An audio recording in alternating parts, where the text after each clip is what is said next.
Le serment du Paon. Chapitre 5. La salamandre.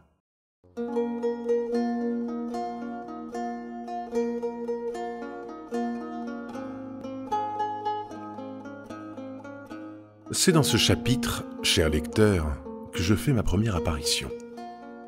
Mon importance est à la fois minime et capitale au sein de ce récit. En effet, je ne pris part aux aventures du chevalier que dans une moindre mesure, et sans moi, il est fort à parier que toute cette histoire se serait terminée de la même manière. Contrairement à notre preux, je ne sais ni manier l'épée ou la lance, et ne possède pas le courage, ou l'arrogance, nécessaires pour faire face aux dangers auxquels le chevalier allait bientôt être exposé. Mais là où mon rôle demeure primordial, indispensable même, est dans le fait que sans mon talent, sans mon verbiage ou simplement sans ma présence, aucune péripétie de cet hiver à Dunsterel ne vous serait parvenue. Malgré tout, je dois bien admettre que de nombreux détails de cette saison passée à la Glaisière se sont dissipés. J'imagine sans doute que ces souvenirs sont encore dissimulés quelque part, embusqués dans un recoin égaré de ma mémoire. Évidemment, certains événements, que je ne manquerai pas de vous conter, sont encore clairs à mon esprit, aussi limpides qu'ils puissent l'être, imprimés sur ma rétine tant il faudrait plusieurs vies d'hommes pour les oublier. Mais il est parfois amusant de constater à quel point d'inutiles vétilles peuvent rester, comme indélébiles, et marquer leur empreinte pour une raison qui ne nous appartient pas. Lors de mon séjour à la forteresse de la Glaisière, j'ai passé un temps non négligeable dans la grande salle du château. Non pas que je goûtais à la compagnie de la cour du nouveau maître de la citadelle, mais davantage parce que cette pièce, si vaste était-elle, demeurait en toutes circonstances l'endroit le mieux chauffé du donjon. De ces heures passées auprès de l'âtre, à pincer les boyaux de ma guiterne, j'ai gardé en tête moult éléments qui composaient cet endroit. De ceux qui vous crevaient les yeux dès votre entrée en ces lieux, comme de ces subtilités plus discrètes, parfois infimes, intimes même, de l'ordre de la béatille du bâtisseur, de la friandise pour architecte. Des délicatesses de la roche qui échappaient, sinon à la plupart des visiteurs, plus encore aux habitants même de la place forte. Je pourrais sans mal vous décrire la griffe du tailleur de pierre, comme si je l'avais gravée moi-même, qu'un artisan sans doute mort depuis des siècles avait laissé derrière lui à l'intention des plus curieux. Elle était apposée dans l'angle discret d'un jambage de la cheminée près de laquelle j'avais le talent de me faire oublier. Je m'étais souvent attardé à imaginer la vie de ce brave homme, œuvrant à l'endroit même où je me trouvais, des lustres avant que ma musique ne vienne résonner sous le fronton de son ouvrage. Également, il me revient en mémoire l'odeur désagréable du tapis de jonc tressé qui recouvrait le sol, que malgré les herbages fragrants dispersés sur cette litière, son parfum incommodant n'était jamais vraiment occulté, pas même lors des rares soirs où le maître-queux nous faisait le plaisir d'accrocher du gibier à son rôtissoir. Il y avait, courant d'un bout à l'autre de la salle entre les 12 colonnes qui soutenaient le plafond, cette gigantesque table de chêne massif qui semblait aussi ancienne que le sol sur lequel elle était ancrée. Pendant les beaux jours et à une certaine heure du matin, le soleil pénétrait les lieux pour allonger une magnifique nappe chrysocale sur toute sa surface. La lumière entrait alors par cet immense vitrail, une véritable palette de verreries diaphanes et pourtant colorées, rayonnante de splendeur lorsqu'elle s'en trouvait embrasée par le feu du ciel. Elle mettait à l'honneur le portrait hiératique de Jacques le Doré, victorieux, glaive au poing, la vouivre d'Argenant terrassée sous sa botte. Le nouvel arrivant ne pouvait remarquer, tout accaparé qu'il était par la majesté de cette verrière, le trophée qui faisait pâle figure, relégué à quelques pas de là. J'eus toujours une certaine peine pour cette vilaine bête, estourbi pour renflouer l'ego d'un oblio en manque de reconnaissance, sa tête prélevée puis bourrée de foin avant d'être épinglée sur la continuité du mur, et qui avait finalement atterri à l'endroit parfait pour que nul ne remarque sa présence. La preuve, moi-même je ne me souviens plus de quel animal il s'agissait. Mais pour autant, curiosité de l'esprit, je me rappelle qu'un soir, un domestique qui devait avoir la tête ailleurs, lui aussi, l'avait écorché, juste de quelques poils, tandis qu'il passait sous son nez avec un été noir. Enfin, je digresse.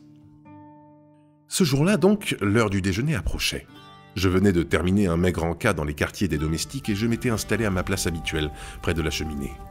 Une bûche me chauffait le dos, j'entendais grésiller la viande de l'agneau rôti derrière moi. Je jouais un air tranquille, mélodieux sans être complexe, qui accompagnait les convives dans leur repas. Aragon du quai de Bragne, nouveau bailli de la Glaisière, était assis en bout de table et grignotait un plat de rognons froids. Près de lui se trouvait le capitaine de sa garde que vous connaissez déjà, Ghislain Levasseur, qui sirotait un verre de vin en laissant vagabonder ses yeux au gré de l'assistance. Enfin, attablé à la droite d'Aragon, se tenait sa nouvelle pupille qu'il vous présentera, sous peu, lui-même. Pour le reste, je ferai l'impasse sur les quelques autres invités présents, comme le père Lanvin, l'écho baronial, un prêtre antipathique, avec lequel je ne m'entendais que sur un seul point, celui justement de ne pas nous entendre. Mais puisque ces gens-là n'exercèrent aucune influence, ou si peu, sur l'histoire qui nous préoccupe, abandonnons ici leur nom comme leur qualité.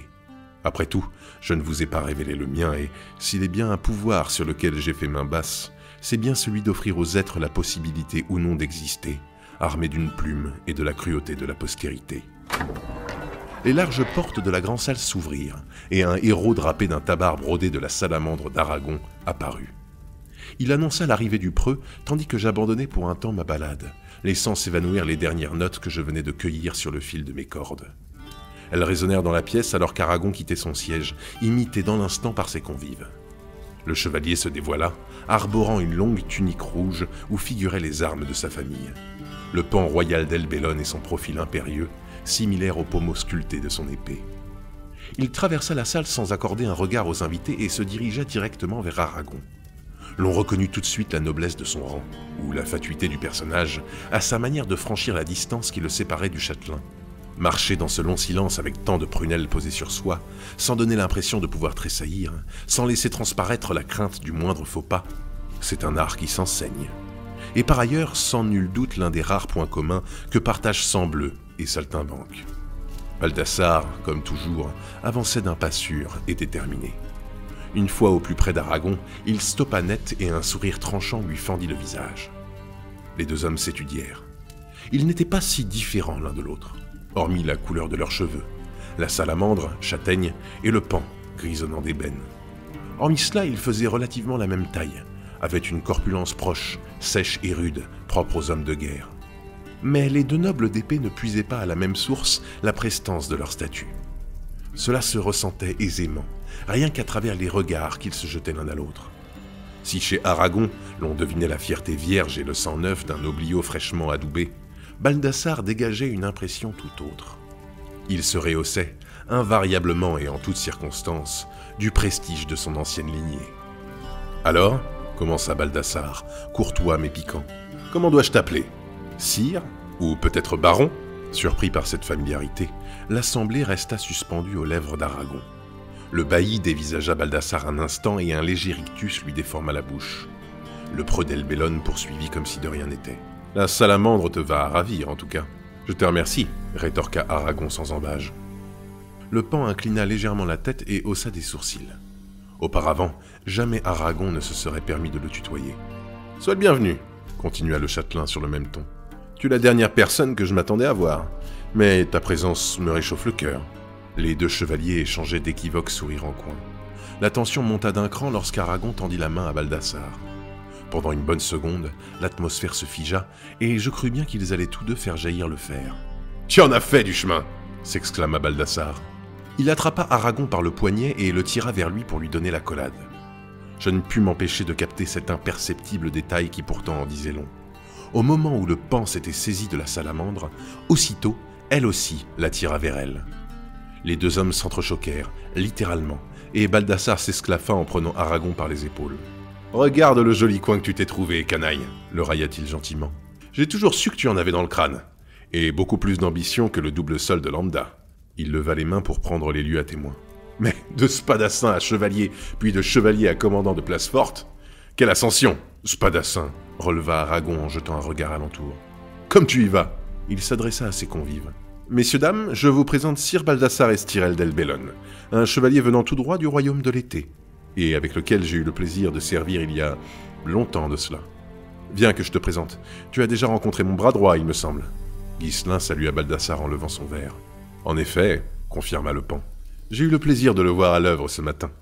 Une mission périlleuse, mais durant laquelle il n'a pas perdu une goutte de son sang-froid. » Le vétéran lui lança un regard assassin. « Toujours aussi badin !» pointa Aragon. « Et voici ma pupille et protégée, Alpaïde d'Arnois. »« Alors c'est toi. » L'enfant n'avait pas plus de 5 ans. Une peau de satin aussi blanche que du lait fraîchement sorti du pis, hormis ses deux joues rondes comme roses qui lui donnaient un air bougon. « portait le portrait de ta mère.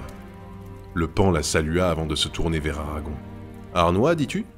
N'est-ce pas là le nom des anciens maîtres de Dunsterel ?»« Tout à fait. Quand monseigneur le duc m'a nommé nouveau bailli de la Glaisière, j'ai dû faire appliquer la sentence ducale destinée à ses parents. Ce ne fut pas une tâche plaisante, certes, mais une fois mon devoir accompli et ces traîtres châtiés, je n'ai pas eu le cœur de priver leur fille de la demeure qu'il a vue naître. » Baldassare se remémora Aragon, son plastron taché de sang, jouant de l'épée et le sourire aux lèvres dans la mêlée. « Tu as toujours eu une belle âme, » fit Baldassare. L'intéressé le remercia d'un hochement de tête, lui présenta le reste de la tablée puis l'invita à s'asseoir. Alors que Baldassare prenait place, un domestique s'empressa de lui servir un verre. « Justement, s'enquit le preux, comment se passe la tâche qui t'incombe ? J'ai cru comprendre que tu essuyais une triste rébellion. »« Elle a débuté bien avant mon arrivée, » rappela Aragon. « Une fois ces désagréments remédiés, je compte bien remettre de l'ordre dans cette baronnie. J'ai traversé nombre d'argilières chemin faisant, ainsi que des villages dévastés, ravagés par les flammes de la guerre. Les Broctards doivent te causer bien des soucis. » Aragon répondit aussi bien pour Baldassare que pour le reste de son auditoire. « De sinistres preuves de l'échec de mon prédécesseur. Depuis ma prise de pouvoir, les sauvages ont abandonné les basses terres pour se réfugier dans les montagnes. La preuve en est, je mets ma main à couper que tu n'en as rencontré aucun durant ton voyage. Ces brutes n'osent presque plus s'aventurer dans la forêt. Il faut dire que ces derniers mois, mes hommes leur ont mené la vie dure. Maintenant qu'ils sont perchés là-haut, laissons-les y passer l'hiver, s'affaiblir encore davantage. Nous terminerons le travail au printemps s'ils n'ont pas fui d'ici là. » Quelques approbations, sourdes et mesurées, montèrent de l'assemblée. Baldassare, lui, acquiesça sans mot dire. Le nez dans son verre, il fit danser la robe rouge et profonde du raisin avant d'inspirer ses arômes. Des fruits noirs, des pruneaux et des figues compotées relevées d'épices firent remonter des odeurs de souvenirs. Il trempa les lèvres pour goûter cette bouche ronde, suave, élégante. À n'en pas douter, le vin avait mûri sous un soleil chaud.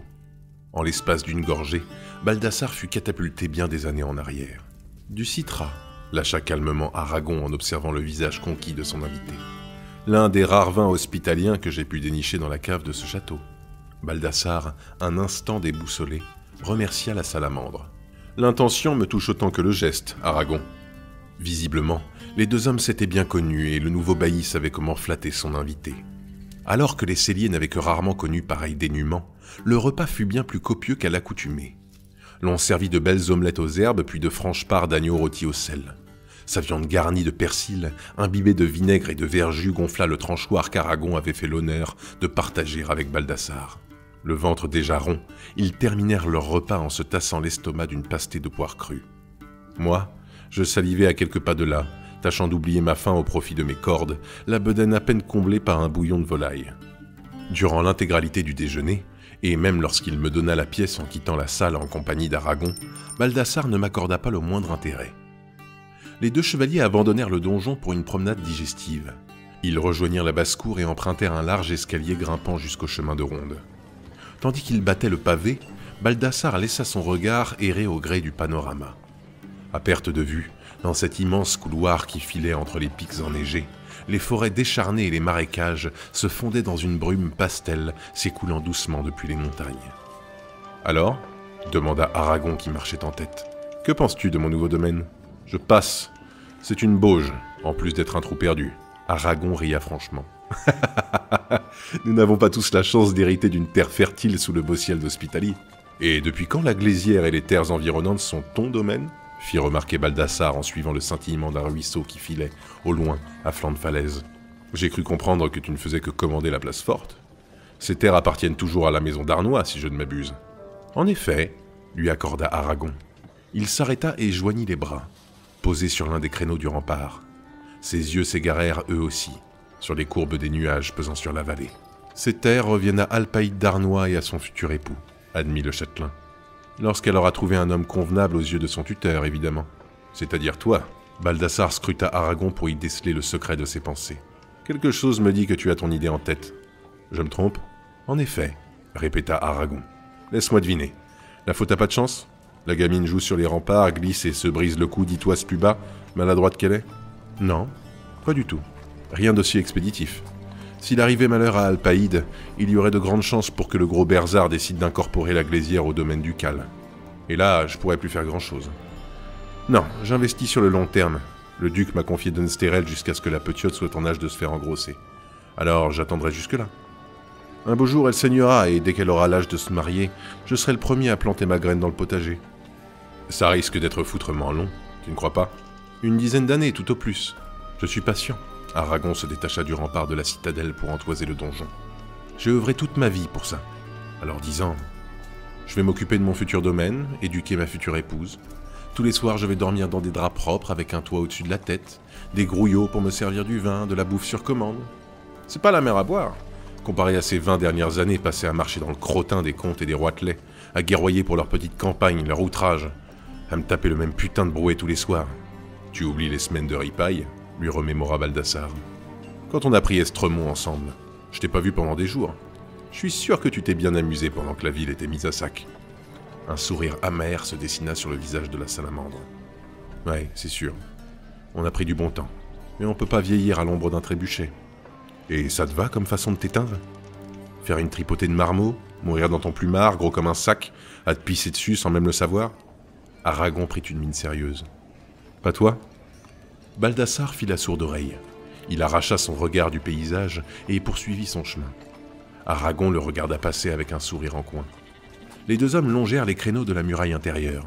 Elle séparait la haute cour de la basse et offrait ainsi une vue sur l'entièreté de l'enceinte. Une agitation régnait aux abords des écuries. Le capitaine Ghislain et une douzaine d'hommes en armes scellaient les chevaux et se préparaient visiblement à quitter le château.